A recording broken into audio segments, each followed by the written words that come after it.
Republic Bank thăm bia GKP cũng tập thực tế Azor GKP Coordination Awin Alpai Sustami Cibai kan buộc masa Jawa Som di Papua Zoo Republic Bank thăm cầu sản hồ là Blood Donation Game anh này để tôn anh ấy chuan trên khát hi chu men en reng po unit ni lak om mel pu te po ka huwa fit me de te kan soi du ber so ka chu he blood donation game hi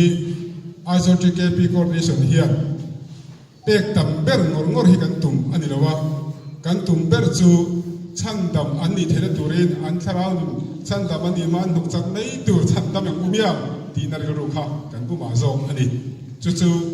kan ril ruang ta sela apo nga taka tung pong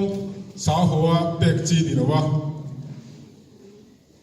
shisel angaya chu tiang tur chuan kan shisel te po kha lo in phong ta ila a thai ka sia hey blood donation game kan nei fo ta a kumina hian bial sang te in kop om to lovin bial mal thewin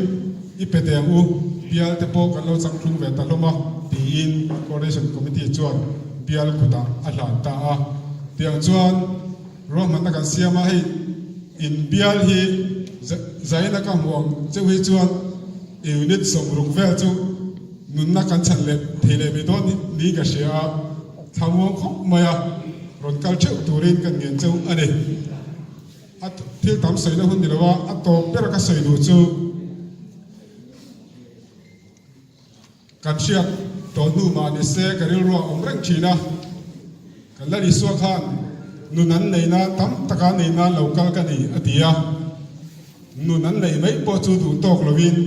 nun nei to te point tam le zual nei turin min duwa tuna dam lo cha thamei tur tam tak